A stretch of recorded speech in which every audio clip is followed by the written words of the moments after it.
मुच्यते पूर्णस्य पूर्णमादाय पूर्णमेवावशिष्यते। ओम शांति शांति शांति। शंकरं शंकराचार्यं केशवं बादरायणं सूत्रभाष्यकृतौ वन्दे भगवन्तौ पुनः पुनः। ईश्वरो गुरुरात्मेति मूर्तिभेदविभागिने व्योमवद्व्याप्तदेहाय दक्षिणामूर्तये नमः। ओम शांति शांति शांति। अनुभूति प्रकाश में छांदोग्य के 7वें अध्याय पर विद्यारण्य स्वामी जी का विवरण चल रहा है।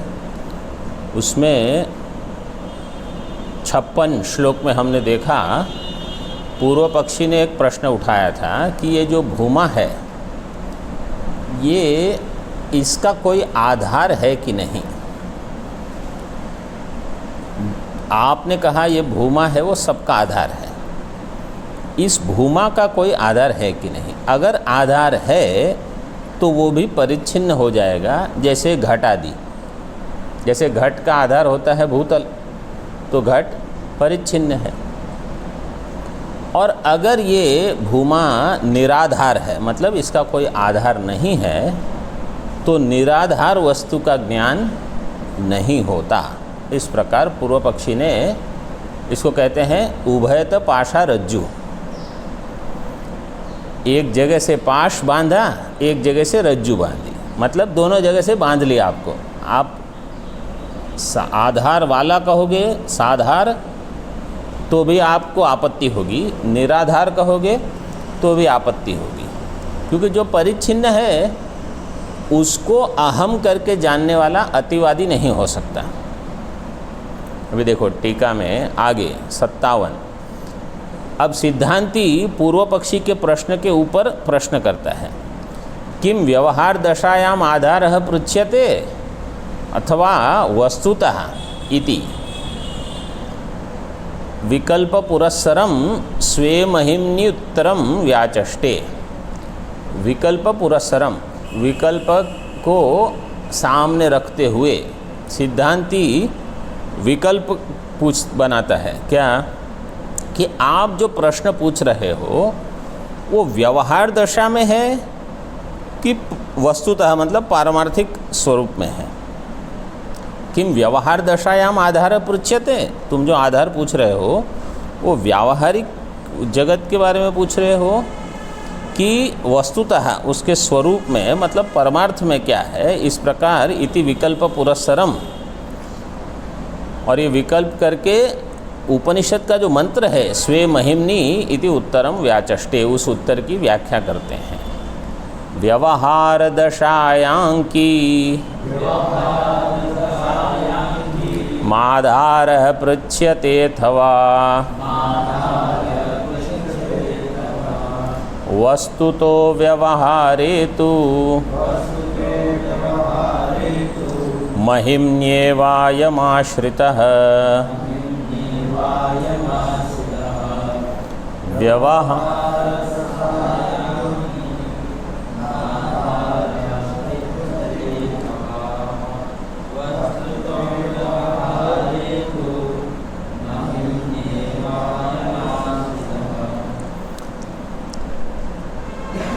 आधार है किम व्यवहार दशायाम पृच्छ्यते अथवा वस्तुतः, यहाँ तक प्रश्न है।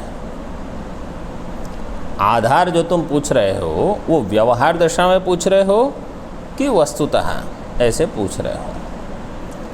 फिर दूसरा वाक्य, व्यवहारे तु महिम्नि एव अयम आश्रितः। व्यवहार में तो अपने ही महिमा में, मतलब अपने में ही ये आश्रित है। व्यवहार में और वस्तुतः इसका भेद क्या है, इसको समझ लो। यहाँ ये इसको बताया नहीं है। लौकिक दृष्टि से पूछ रहे हो कि पारमार्थिक दृष्टि से पूछ रहे हैं। जैसे अगर कोई पूछेगा ये क्या है, पुष्प, ये लौकिक उत्तर तो हो गया। अब इसकी पारमार्थिक दृष्टि, कोई कहेगा ये पंच महाभूत है, आप ना कह सकते हो? क्यों? क्योंकि ये है। तो ये पुष्प भी है सामान्य दृष्टि से, लेकिन ये पंच महाभूत भी है। और कोई कहेगा अविद्या का कार्य है, आप ना नहीं कह पाओगे। तो इसी प्रकार सिद्धांति ने ये प्रश्न उठाया कि आप व्यवहार दशा में पूछ रहे हो कि परमार्थ में। तो व्यवहार दशा में हमारी बुद्धि ऐसी बनी है कि हर जगह ये प्रश्न पूछे, वो कहाँ है, वो किस में है, वो किस में है, उसका आधार क्या है, उसका आधार क्या है, ऐसे। तो जगत का आधार क्या है? ब्रह्म। तो कोई पूछेगा ब्रह्म का आधार क्या है? तो कोई और उत्तर देने के बदले उपनिषद ऋषि क्या कह देंगे? ब्रह्म का आधार ब्रह्म है, स्वे महिमनि प्रतिष्ठिता, अपनी ही महिमा में। वो कहेंगे नहीं तो स्वाश्रय दोष आ जाएगा, आत्माश्रय दोष, क्योंकि अपने आप को खड़े रहने के लिए अपनी ही आवश्यकता है। तो बोले सभी जगह ऐसी स्वाश्रय आत्माश्रय दोष नहीं होता। जैसे लकड़ी से आप समझो बहुत सारी लकड़ियाँ जलाते हो, एक लकड़ी लेके उसको जलाई, फिर उससे इधर उधर लगा दिए तो वो सब जलना शुरू हो जाता है। फिर इस लकड़ी का क्या करोगे? उसको भी उसमें डाल दो, जिसने सबको जलाया वो उसको डाल दो, उसको भी जला दो, उसको लेके क्या करना है? तो ऐसा नहीं है कि ये केवल दूसरे को ही जलाएगा और अपने आप को बचा के रखेगा, वो भी जाएगा। एक सामान्य दृष्टांत हुआ। वैदिक दृष्टांत क्या होता है इसको कहते हैं अध्ययन विधि। स्वाध्यायो अध्येतव्यः, ये वेद वाक्य है। वेद में कहा आपको रोज अपनी शाखा का या वेद का अध्ययन करना चाहिए। ठीक है, तो ये विधि हो गई। मुझे ये विधि के बारे में कब पता चलेगा?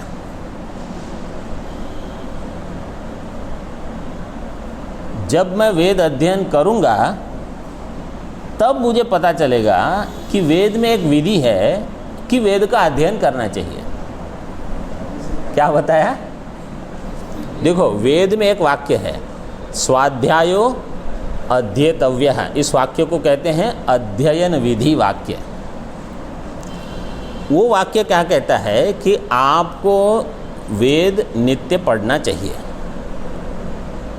ठीक है, अब वो वाक्य पढ़ने के लिए मुझे वेद पढ़ना पड़ेगा, तब तो मुझे समझ में आएगा कि उसमें एक वाक्य है जो कहता है वेद रोज पढ़ना चाहिए। अब वेद पढ़ने के लिए ये विधि वाक्य है। विधि वाक्य का अर्थ पता है आपको?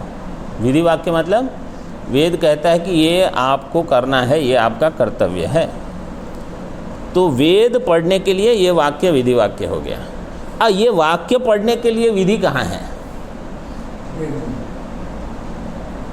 ये वाक्य को पढ़ने के लिए पहले विधि चाहिए, फिर वो विधि से मैं ये वाक्य पढ़ूंगा, यहाँ तक आऊँगा, फिर ये वाक्य कहेगा पूरा वेद पढ़ो। तो उसके लिए कोई अन्य विधि नहीं है, क्योंकि अगर उसके लिए अन्य विधि मानोगे तो क्या होगा? फिर उस वाक्य के लिए और एक विधि माननी पड़ेगी, तो अनवस्था दोष हो जाए। बोले ये वाक्य जो है वो अपना भी विधान करता है और सारे वेद का भी विधान करता है, और वो सबको मान्य है। ये इस प्रकार की जो व्यवस्था है, सारे आस्तिक दर्शनों ने इसको मान लिया है कि नहीं तो आप इससे बाहर नहीं निकल पाओगे। तो इसी प्रकार यहाँ भी समझ लो कि पूरा ब्रह्मांड किस में आश्रित है? ब्रह्म में। ब्रह्म कहाँ आश्रित है? अब ब्रह्म में। जैसे सामान्य दृष्टांत देते हैं, भगवान शिव जी का जब विवाह हो रहा था पार्वती जी से, तो उनको प्रश्न पूछा गया कि आपके पिता कौन है, क्योंकि विवाह के समय 3 पीढ़ी का नाम पूछते हैं। वो पिता का नाम क्या है? उन्होंने कहा ब्रह्मा। बोले ठीक है, उनके पिता का नाम क्या है? बोले विष्णु। बोले उनके पिता का नाम? बोले शिव। अपना ही नाम दे दिया, और क्या, और किसी को बनाएं। तो ये ऐसा है, तो वहाँ कहाँ आत्माश्रय दोष आएगा? तो यहाँ स्वे महिमनी, उपनिषद ने कहा आत्मा ही आत्मा में स्थित है, मतलब किसी अन्य आश्रय की इसको आवश्यकता नहीं है। कहने का प्रयोजन ये है कि अन्य आश्रय की आवश्यकता नहीं है। लेकिन अगर आप पूछोगे कि अरे बिना आश्रय के कैसे रहेगा, तो बोले ठीक है, वही आश्रय है, जाओ। व्यवहारे तो महिमनी एवं अयम आश्रितः, व्यवहार में अपनी ही महिमा में ही रहता है। अथवा करके उपनिषद कहता है न महिमनी, किसी और महिमा में नहीं है। ऐसे देखो आगे, महिमा पदार्थम आह। अब ये महिमा पदार्थ क्या है उसको बताते हैं। परास्य शक्तिर्विविधे त्येवं श्रुत्यंतरेरिता भूम्नः शक्तिर्भवेन्माया तदर्थो महिमाखिलः परास।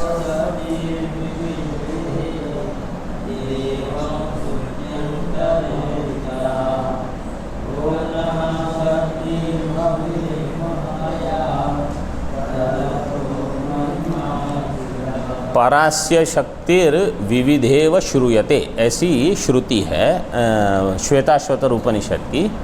परास्य शक्तिर विविधेव श्रूयते ऐसे करके है। पर का अर्थ है ब्रह्म, पर ब्रह्म। ब्रह्म की अनेक प्रकार की शक्तियाँ हैं, विविधा एवं। उसमें अनेक प्रकार की शक्ति मतलब ज्ञान शक्ति है, इच्छा शक्ति है, क्रिया शक्ति है, ये सारी शक्तियां हैं।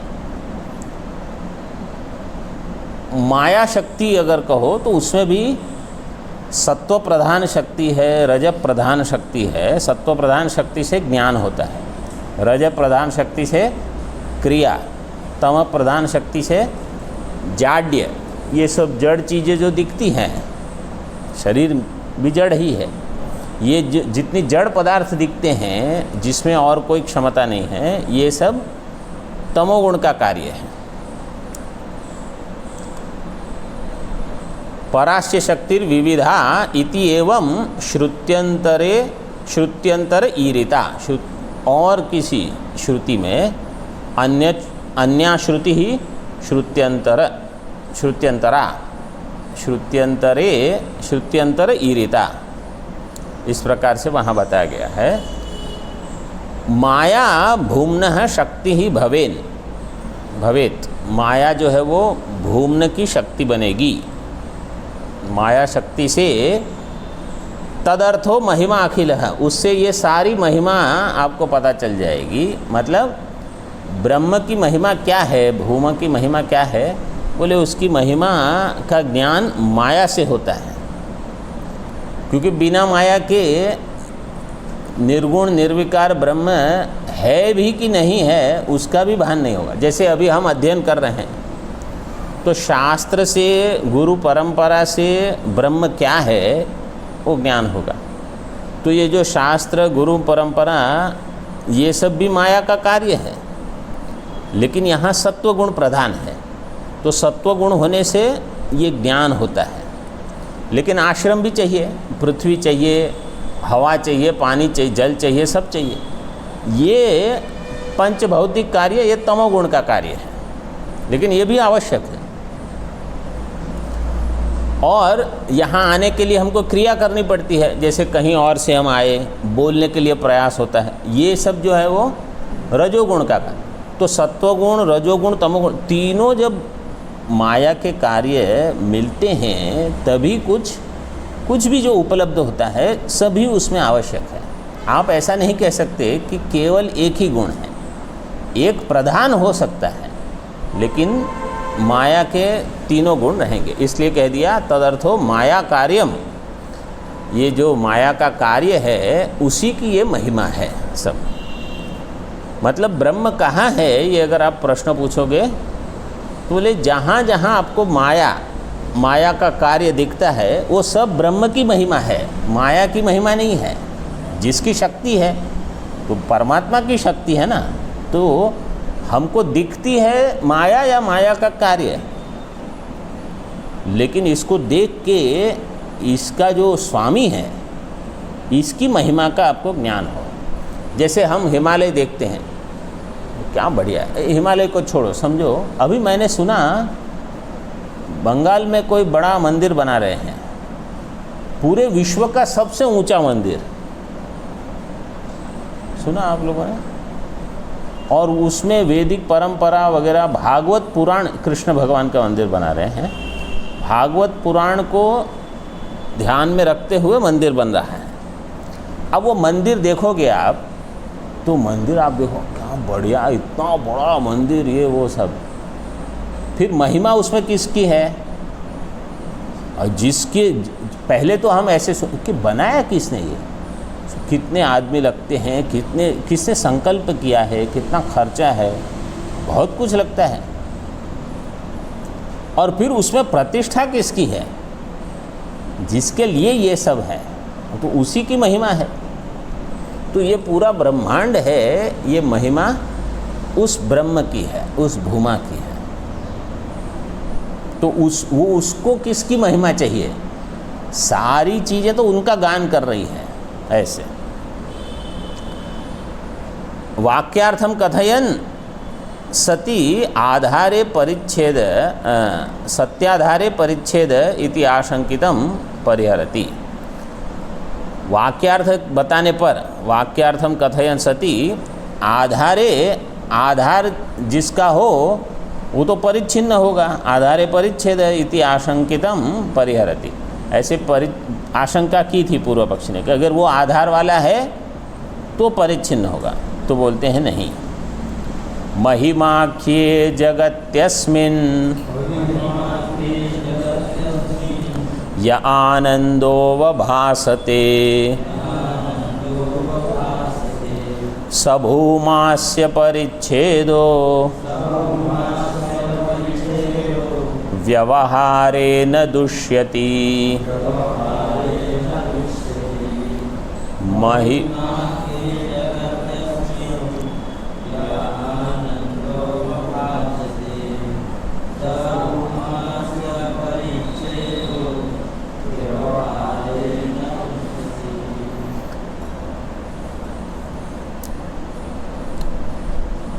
अस्मिन् जगति महिमाख्ये य आनंदो अवभासते सह भूमा। भूमा क्या है? इस जगत में महिमा नाम से, महिमाख्ये, महिमा आख्या यस्य स आनंद या स भूमा, महिमाख्ये आनंदो अवभासते। महिमा के नाम से क्या कहा जाएगा? जो आनंद का ज्ञान होता है, भान होता है, वही उसकी महिमा है। मतलब जहाँ जहाँ आपको मतलब किसी को भी आनंद हो, समझो कोई एक पुष्प है, मुझे आनंद ना हो, आपको आनंद हो, इनको आनंद हो, या मधुमक्खी को इसमें आनंद हो कि भाई इसमें अच्छा मधु है, हमको पता न चले, तो किसी न किसी को कहीं न कहीं उसका आनंद उपलब्ध होता है, वही उसकी महिमा है आनंद रूप से। यह आनंद अवभासते स भूमा अस्य परिच्छेदो व्यवहारे न दुष्यति। इसका व्यवहार में परिच्छेद करके कोई दोष आपको नहीं मिलेगा। अस्य परिच्छेद अस्य भूम्नः, इस भूमा का कोई परिच्छेद नहीं होगा, ये परिच्छेद है, यही दोष है। तो न दुष्यति का अर्थ है ये परिच्छिन्न वस्तु मतलब परिच्छेद दोष वाली नहीं है। ये भूमा जो है वो परिच्छेद दोष वाली वस्तु नहीं है, इसमें ये दोष, परिच्छेद एक दोष है। क्यों? क्योंकि इसकी सीमा है, उसके बाहर ये उपलब्ध नहीं है। प्राग भाव हो, प्रध्वंसा भाव, किसी भी चीज़ का जिसका प्राग भाव हो, प्रध्वंसा भाव हो, अन्योन्या भाव हो, अत्यंता भाव हो, वो चीज़ सीमित हो गई, उससे ज़्यादा आपको लाभ नहीं मिल सकता। इसलिए हम कहते हैं हमको कैसी चीज़ चाहिए? ब्रह्म, जिसका कोई अभाव ना हो, केवल भाव रूप, केवल सदरूप। किसी भी देश में जैसे कोई पूछेगा आपको कैसा आनंद चाहिए, बोले जो यहाँ मिले वहाँ ना मिले ऐसा आनंद चाहिए? नहीं, मुझे सभी देश में चाहिए। कैसा आनंद? कौन से काल में? जो अभी मिले लेकिन कल अष्टमी के अनाध्याय के दिन तो मिल जाए और अध्याय वाले दिन ना मिले। बोले ऐसा आनंद नहीं चाहिए, मुझे तो ऐसा आनंद चाहिए जो रोज उपलब्ध हो।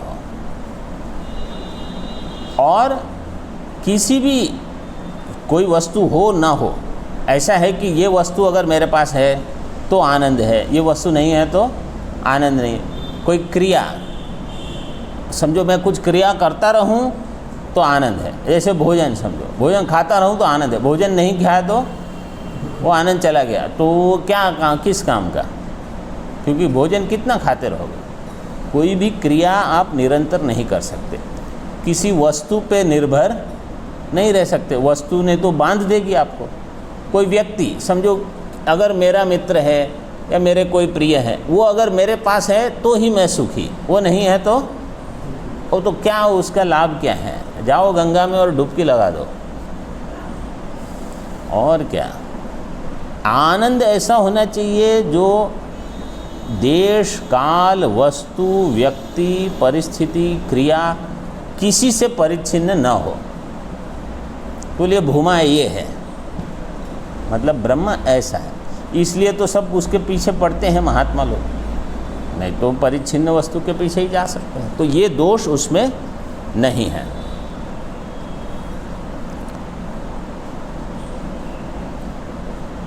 परिच्छेदो व्यवहारे न दृश्यति। अब कहते हैं ये वास्तविक वस्तु तत्व, पहले कहा व्यवहार में, व्यवहार में भूमा की प्रतिष्ठा क्या है? वही भूमा ही भूमा की प्रतिष्ठा है, स्वे महिमनि प्रतिष्ठित। और परमार्थ में क्या उत्तर है वो अभी आगे बताते हैं। यदि वा न महिमनि इति वाक्यम व्याचष्टे, अथवा यदि वा करके अथवा न महिमनि, उसकी कोई प्रतिष्ठा नहीं है, ये निराधार है। ऐसे वस्तु तत्व विचारे तु न महिम्नि प्रतिष्ठितः महिमा स्याद् गवाश्वादिर् भूम्नो नाधार एव हि।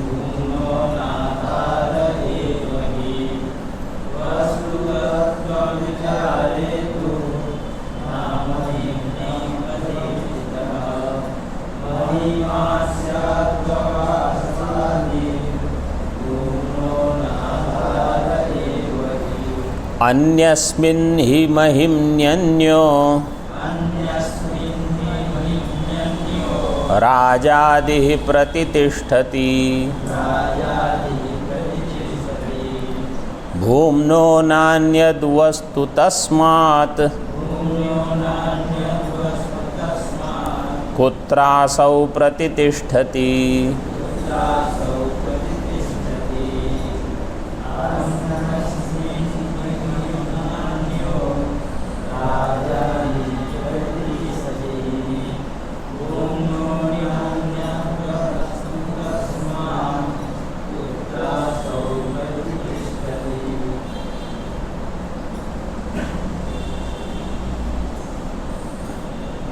प्रथम पाद में 61वें श्लोक के प्रथम पाद में कितने शब्द हैं? कितने पद हैं?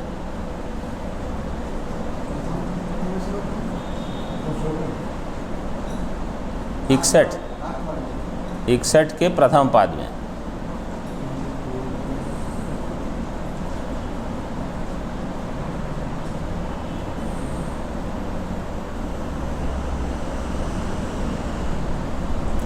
प्रथम पाद मतलब आपको पता है ना प्रथम पाद क्या होता है?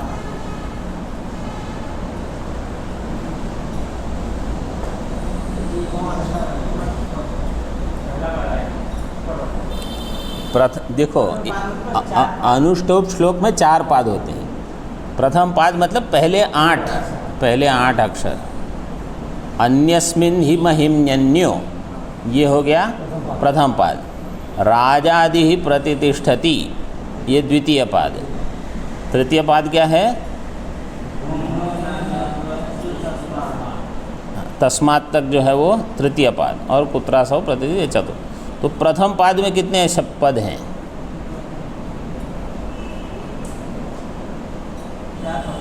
4 पद हैं। 4 पद हैं। कौन से? हाँ सही। और तृतीय पाद में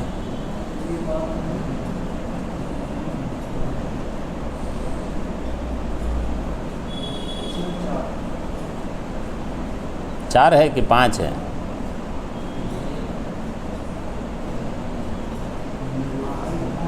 पाँच है।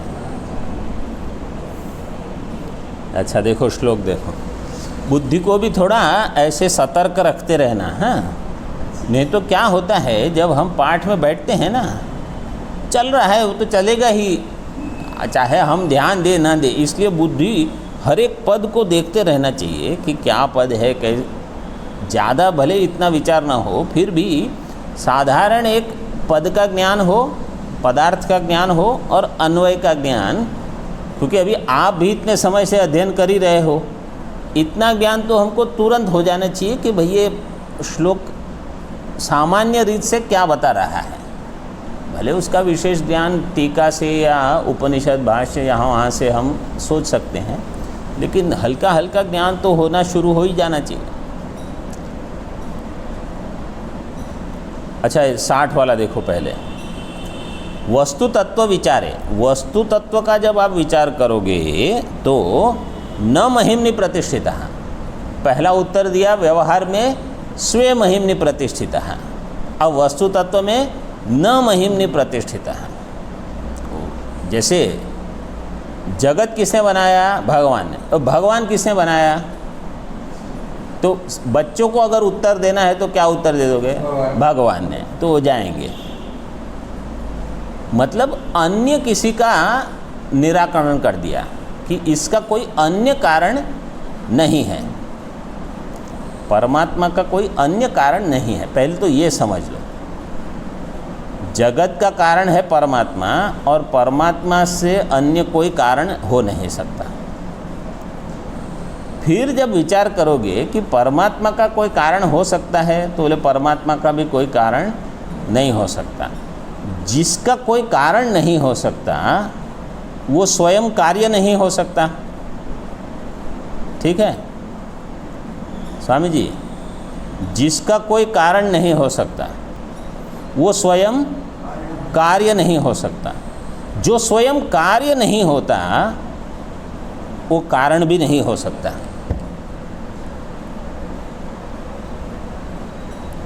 तो अगर परमात्मा स्वयं कार्य नहीं है तो परमात्मा जगत का कारण भी नहीं हो सकते। इसलिए जगत विवर्तवाद है, केवल भास रहा है। जैसे सर्प जो है रज्जु में, वो केवल भास रहा है, रज्जु उसका कारण नहीं है, लेकिन रज्जु के अज्ञान के कारण वो भास रहा है।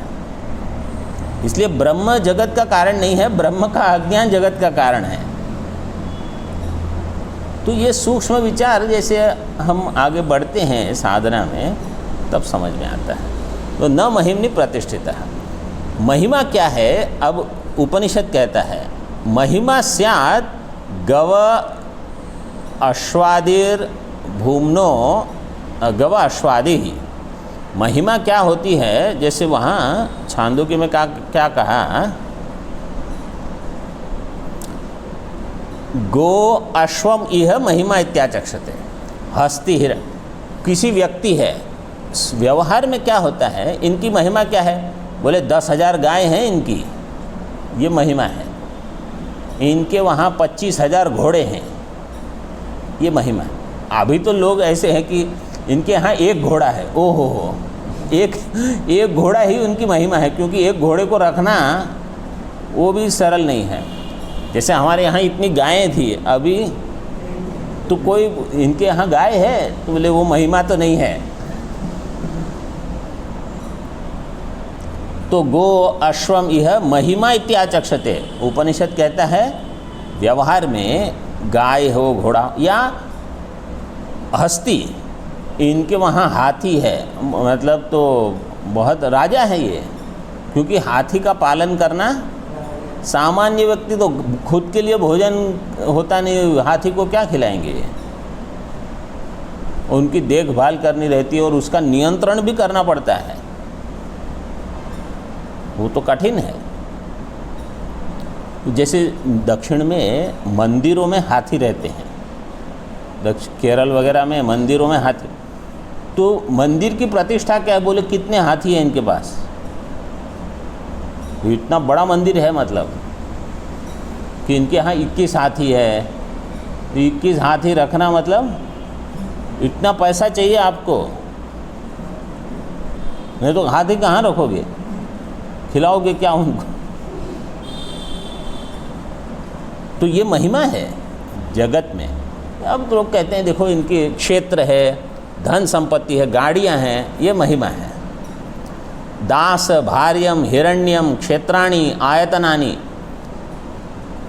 कितने दास हैं, कितने सेवक, बोले इनके तो बहुत सारे सेवक हैं, वो महात्मा हैं। ये लोक में ऐसा सोचते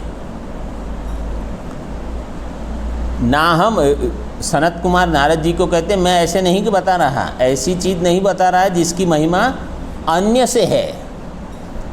भूमा की महिमा जैसे व्यक्ति की महिमा अन्य चीज़ के कारण होती है, कितने हाथी है, गाय है, घोड़े हैं, हिरण्य है, जो भी है, बोले भूमा ऐसी चीज़ नहीं है जिसकी महिमा अन्य के कारण है, उसकी महिमा अपने कारण है, वो खुद ही महिमा वाला है, अपनी ही महिमा में है ऐसे। क्योंकि उन सब में क्या है, अन्यस्मिन अन्यः प्रतिष्ठितः, एक की प्रतिष्ठा किसी और में है। जैसे व्यक्ति की प्रतिष्ठा उसकी धन संपत्ति में हो, क्षेत्रादि में हो, ऐसा नहीं है। भूमनो न आधार एव ही, भूमना का कोई और आधार नहीं है। जैसे इनका आधार तो गाय हस्ती ये सब है, समझो गाय चली गई तो बोले इनकी महिमा कम हो गई। धन संपत्ति बहुत है और समझो बाजार में सब नीचे आ गया तो गई इनकी महिमा, ऐसा नहीं है। भूमा की महिमा तो अपने आप में है। अन्यस्मिन ही महिमनी अन्यो राजादि ही प्रतिष्ठति, ये राजा लोग जो होते हैं उनकी महिमा कैसी होती है, अन्य में रहती है। राजादि ही अन्यस्मिन ही महिमनी अन्य राजादि ही प्रतिष्ठित। लेकिन भूमना न अन्यद वस्तु, भूमना से तो भूमा से अन्य कोई वस्तु ही नहीं है। भूमना पंचमी है, भूमना अन्यद वस्तु न तस्मात् उत्तर असौ प्रतिष्ठति, इसकी प्रतिष्ठा कहाँ होगी, मतलब इसकी प्रतिष्ठा और किसी में नहीं है, ये अपने आप से ही प्रतिष्ठित है। तो इसका अर्थ ये है कि ये निराधार हो गया, अपरिच्छिन्न है, निराधार, इसका कोई आधार नहीं है। जैसे राजा का आधार उसके सेवक, उसकी सेना, उनके मंत्री, धन संपत्ति सब होती हैं। कोई भी एक दो चीज़ उनकी हटा लो, राजा का शासन गिर जाएगा।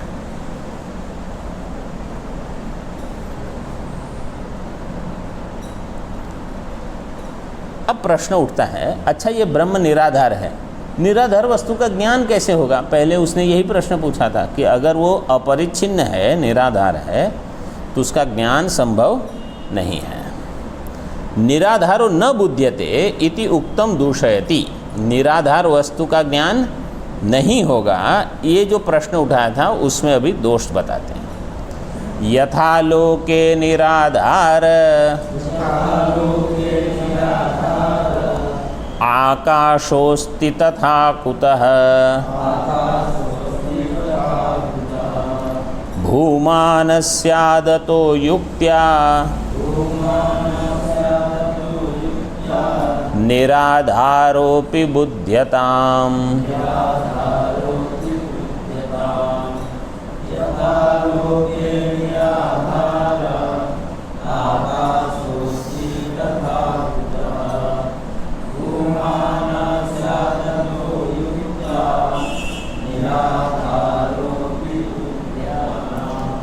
यथा लोके निराधार आकाशो अस्ति।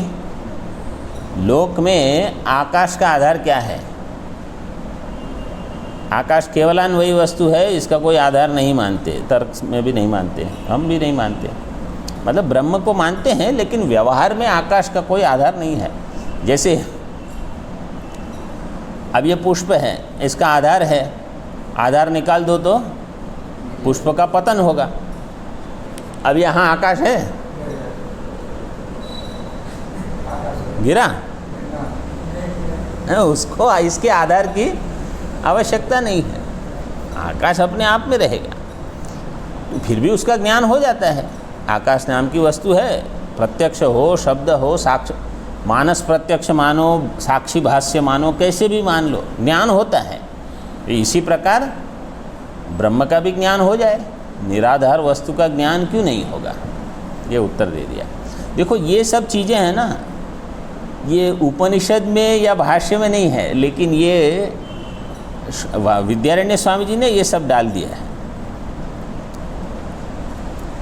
तथा भूमा कुतः न स्यात्, अगर आकाश निराधार हो सकता है तो भूमा निराधार क्यों नहीं हो सकता? ऐसे बताए, वो भी उससे भी ऊपर है। अतः युक्त्या, युक्ति से क्या सिद्ध हुआ? निराधारोपि बुध्यताम, निराधार का भी ज्ञान हो सकता है, मतलब निराधार का भी ज्ञान हो जाए, ऐसे बुध्यताम कर्मणि प्रयोग है।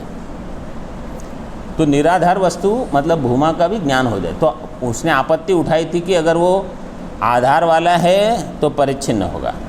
बोले उसका आधार अपने आप में ही है, वो परिच्छिन्न नहीं है। अगर वो निराधार है तो उसका ज्ञान नहीं होगा। बोले निराधार होने पर भी ज्ञान होगा।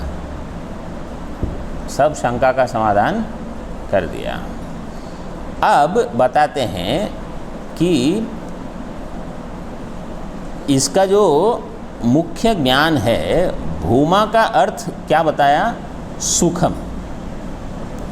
यो वै भूमा तत्सुखम, मतलब भूमा शब्द का मुख्य अर्थ है सुख। तो सुख जहाँ आपको मिलता है, सुख की उपलब्धि है, वही वास्तव में ये ब्रह्म का स्वरूप है। तो कहीं जहाँ पर भी हमको व्यवहार में सुख मिलता है, आनंद मिलता है, वो ब्रह्म का ही प्रतिबिंब है। देखो टीका में, ननु वियद्वद बोधो, वो ब है नीचे, वियद्वद बोधो न तस्य संभवति तत्र व्युत्पत्त्य भावाद इत्याशंक्य। आकाश का जैसे ज्ञान हो जाता है वैसे उसका ज्ञान नहीं हो सकता भूमा का। क्यों? तत्र व्युत्पत्ति अभावात, वहाँ व्युत्पत्ति, व्युत्पत्ति मतलब ज्ञान, वहाँ ज्ञान ही संभव नहीं है। क्योंकि आप क्या कहते हो, देखो हम वेदांत में 3 सत्ता मानते हैं। कौन सी कौन सी? प्रातिभाषिक सत्ता, व्यावहारिक सत्ता, पारमार्थिक सत्ता, 3 सत्ता मानते हैं। शरीर, इंद्रिय, मन, बुद्धि, ये सब कौन सी सत्ता में है? व्यावहारिक सत्ता में। ये सब व्यावहारिक मानते हैं, व्यवहार में उपलब्ध है। और ब्रह्म कैसा है? पारमार्थिक है। व्यावहारिक सत्ता की कोई चीज़ पारमार्थिक सत्ता में कैसे पहुंचेगी? जैसे स्वप्न का हाथी आपको जागृत में आ जाएगा? स्वप्न की कोई चीज़, समझो आप स्वप्न में बीमार हो गए और जागृत में वो बीमारी नहीं रहेगी, आप स्वस्थ हो। तो स्वप्न की कोई चीज़ जैसे जागृत में नहीं आ सकती, प्रातिभाषिक वस्तु व्यवहार में नहीं आ सकती, वैसे व्यवहार की वस्तु परमार्थ में नहीं जा सकती। तो उसका ज्ञान व्यावहारिक शरीर इंद्रिय मन बुद्धि से पारमार्थिक ब्रह्म का ज्ञान कैसे होगा, ये प्रश्न होता है। न संभवति तत्र व्युत्पत्ति अभावात् इति आशंक्य व्यावहारिक आनंदे भूमपद शक्ति ग्रहम उपपादयन् श्रवण मनन निधिध्यासनैर्भूम्नः शाब्दानुमित्य परोक्ष विषयताम आह। देखो ज्ञान कैसे होता है वो बता दिया एक पंक्ति में। व्यावहारिक आनंद जो मिलता है वो क्या है? भूमपद शक्ति। भूमपद की जो शक्ति है वो आनंद में घटेगी। सच्चित में तो घटती ही है, सच्चिद आनंद में से। जैसे इदम पुष्पम अस्ति, तो ये जो अस्ति है ये ब्रह्म है। पुष्प देखो, पुष्प बनता है, अस्थि बनता है क्या? अस्थि अपने आप में रहता है। जैसे घट बनाया कुलाल ने, तो आप क्या कहोगे? घटो अस्थि। कुलाल ने क्या बनाया? केवल घट बनाया। अस्थि बनता नहीं, वो तो पहले से है, तो सत्ता है, वही ब्रह्म है। फिर ज्ञान जो है, तो हम कहते हैं अहम जानामि, अहम इदम जानामि, पुष्पम जानामि। तो जब मैं जानता हूँ तो कि वस्तु का जो ज्ञान होता है ना, वो ज्ञान वृत्ति में आरूढ़ होकर भासता है। तो मुख्य जो ज्ञान है, जो वृत्ति में प्रतिबिंबित होता है, वो ज्ञान चैतन्य, वो भी स्वयं प्रकाश है। उसके लिए हम कुछ करते नहीं हैं, हमारी केवल वृत्ति बनती है, ज्ञान उसमें प्रतिबिंबित होकर इदम पुष्पम, ये ज्ञान होता है। लेकिन आनंद जो है, इसका ग्रहण सरलता से नहीं होता। तो इसलिए यहाँ व्युत्पत्ति के लिए आनंद को लिया। व्यावहारिक आनंदे भूमपद शक्ति ग्रहम उपपादयन। कैसे? श्रवण मनन निधिध्यासनैहि। देखो अब ये पंक्ति श्रवण मनन निधिध्यासन के द्वारा शाब्द अनुमिति अपरोक्ष विषयताम आह। कस्य? भूम्नः। भूम्नः, ये जो भूमा है उसका श्रवण के द्वारा कौन सा ज्ञान होगा? शाब्द। श्रवण के द्वारा ज्ञान होगा शाब्द। मनन के द्वारा, हाँ लिखा है अनुमिति, अनुमिति। और निधिध्यासन के द्वारा अपरोक्ष। निधिध्यासन से उसका अपरोक्ष होगा। तो यहाँ कहने का प्रयोजन क्या है कि जब हम श्रवण करते हैं, वास्तव में तो श्रवण से ही अपरोक्ष होगा, लेकिन जब वो श्रवण मनन और निधिध्यासन से पुष्ट हो, जैसे हमने पढ़ लिया पहले, श्रवण होगा अंगी और मनन निधिध्यासन होंगे अंग उसके। केवल आप ऐसे ही सुनोगे, जैसे उपनिषद पाठ में समझो तत्वमसि 9 बार आ गया, तो इतना कुछ समझ में नहीं आता कि क्या चल रहा है। लेकिन आप अधिक श्रवण करोगे, प्रकरण ग्रंथ में तत्वमसि महावाक्य की प्रक्रिया है कि इसको कैसे समझना, वो विस्तार से जब अध्ययन करोगे तब समझ में आता है। जैसे वाक्य वृत्ति में बताई है, सर्व वेदांत सिद्धांत सार संग्रह में बहुत विस्तार से बताया है। वाक्य वृत्ति में तो छोटे में आचार्य ने बता दिया, 40 50 श्लोक है, वहाँ करीब 200 श्लोक में विचार किया है कि तत्वमसि महावाक्य को कैसे, मतलब वैसे तो 750 श्लोक तत्वमसि के ऊपर ही है, गुरु उपसदन के 250 श्लोक हैं और 750 श्लोक तत्पद, त्वमपद, ऐक्य और ध्यान वगैरह प्रक्रिया विस्तार से बताए हैं उसमें। तो वहाँ कहते हैं कि जब इतना विस्तार से अध्ययन करोगे तो अपरोक्ष हो जाएगा, मतलब आपको फिर भ्रांति नहीं रहेगी। व्यावहारिक आनंदे व्युत्पत्तेः शून्यता नहीं, व्युत्पन्नो यौक्तिकश्चैष ऐकाग्र्ये भासते स्वयं।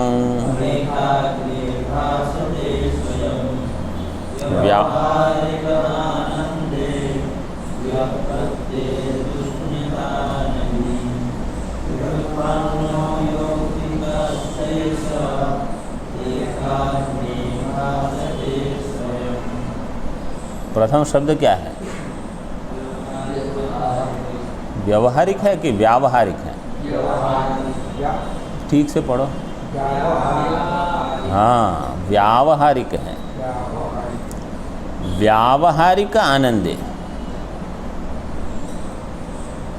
व्यावहारिक आनंद जो है उसकी व्युत्पत्ति में, उसके ज्ञान में शून्यता नहीं है, मतलब उसका ज्ञान संभव है। जैसे हम सूर्य को सीधे नहीं देख सकते, लेकिन कहीं प्रतिबिंब हो रहा है तो सरल है उसको, हाँ, जैसे जल में सूर्य का प्रतिबिंब देख सकते हैं कम से कम थोड़े समय तक, तो फिर वहाँ भी हो सकता है कि आँख में अधिक प्रकाश है उतना, और ये प्रकाश तो दिखता ही है, जो सामान्य प्रकाश है वो भी सूर्य का ही प्रकाश है, उसको हम देख के उसका आनंद भी ले सकते हैं। जैसे ठंड में तो ये प्रकाश बहुत ही बढ़िया लगता है कि थोड़ा और अधिक आए, तो यहाँ भी कहा कि जो भूमा जो आनंद स्वरूप है उसका व्यावहारिक आनंद है, उसका ज्ञान होता है। व्युत्पन्नो यौक्तिकश्च एष ऐकाग्र्ये स्वयं भासते। ऐकाग्र्ये, एकाग्रता, देखो टीका में देख लो, व्युत्पन्नो गृहीत शक्तिक पदबोध्यो, पद की जो शक्ति है कि ये ब्रह्म, ये पद है, इसका अर्थ क्या है? सत्यम ज्ञानम अनंतम ब्रह्म। तो जैसे ये ज्ञान स्पष्ट हो जाएगा फिर अहम ब्रह्मास्मि ये घट जाएगा, क्योंकि वो तो समान अधिकरण्य है। अहम ब्रह्म, जैसे राजा राम है, तो राम जो है वो राजा है, ऐसे अहम ब्रह्म, मैं जो हूँ वो ब्रह्म है और ब्रह्म है वो मैं हूँ, उसमें कोई भेद नहीं रहेगा। लेकिन ब्रह्म क्या है वही अगर पता नहीं चला तो मैं भ्रांत रहूँगा, तो इसलिए हम अध्ययन करते हैं। तो ये पद की शक्ति अगर ठीक से जिसको ग्रहण हो गई है उसको ब्रह्म कहाँ है, क्या है, ये प्रश्न, ये विकल्प नहीं होंगे, ये संशय नहीं होगा। जिसको पता है कि सूर्य क्या है, एक बार ज्ञान हो गया, अब आपको क्या बार बार सूर्य को देखना पड़ेगा कि है कि नहीं, है कि नहीं? आप देखते ही आपको समझ में आ जाता है कि सूर्य का प्रकाश है अभी, उसके लिए कोई अधिक आवश्यकता क्यों नहीं है? क्योंकि उन्होंने ठीक से समझ लिया है कि सूर्य क्या है, उसकी महिमा क्या है। इसी प्रकार ब्रह्म का व्यावहारिक आनंद जिस किसी को भी जहाँ कहीं भी उपलब्ध है, बोले वही ब्रह्म उपलब्ध हो रहा है। जैसे सूर्य का प्रकाश उपलब्ध है तो सूर्य उपलब्ध है, उसी के प्रकाश में तो सब हो रहा है। ऐकाग्र्य का अर्थ दिया निदिध्यासने। टीका में एकाग्रता का अर्थ क्या किया है? निदिध्यासन। इसका अर्थ क्या है? जब हम कहते हैं आत्मा का श्रवण मनन और निदिध्यासन करना चाहिए, निदिध्यासन शब्द से एकाग्रता चाहिए। तो अगर मन बहुत विक्षिप्त हो, यहाँ जाए वहाँ जाए, इधर उधर 100 चीज़ें अगर करनी हो, तो निदिध्यासन नहीं हो रहा है, विक्षेप बहुत है। निदिध्यासन कब होगा? जब आप केवल एक ही वस्तु को लेकर अपना काम करते रहो। एक क्या है? ब्रह्म, उसी को पकड़ के रखा। तो ऐकाग्र्ये एषः स्वयं भासते, एषः भूमा, ये जो भूमा है अपने आप प्रकट हो जाएगा। क्यों? क्योंकि अभी आपका ध्यान वहाँ जा रहा है। अगर हमारा ध्यान देह में ही लगा है, इंद्रियों में है, मन बुद्धि में है, भूमा का कहाँ दर्शन होगा? अब अगले श्लोक से ये ज्ञान का क्रम बता रहे हैं।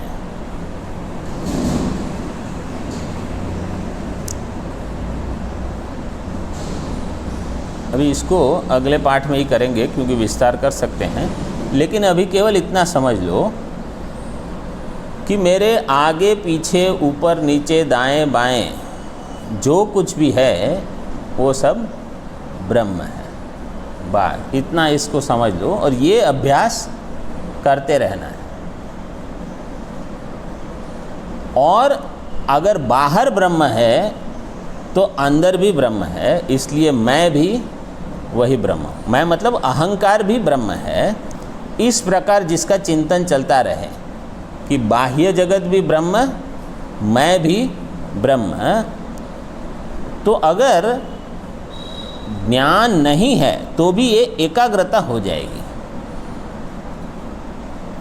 फिर एकाग्रता होते होते देह मिथ्या और जगत मिथ्या, इंद्रिय मिथ्या, प्राण मन बुद्धि अहंकार, ये सब मिथ्या सिद्ध होने पर ज्ञान सिद्ध हो जाएगा। तब तक ये प्रक्रिया चलती रहे कि ये सब ब्रह्म है और मैं भी ब्रह्म हूँ। इतना। ओम पूर्णमदः पूर्णमिदं पूर्णात् पूर्णमुदच्यते पूर्णस्य पूर्णमादाय पूर्णमेवावशिष्यते। ओम शांति शांति शांतिः। शंकरं शंकराचार्यं केशवं बादरायणं सूत्रभाष्यकृतौ वन्दे भगवन्तौ पुनः पुनः। ईश्वरो गुरुरात्मेति मूर्तिभेदविभागिने व्योमवद्व्याप्तदेहाय दक्षिणामूर्तये नमः। ओम शांति शांति शांति।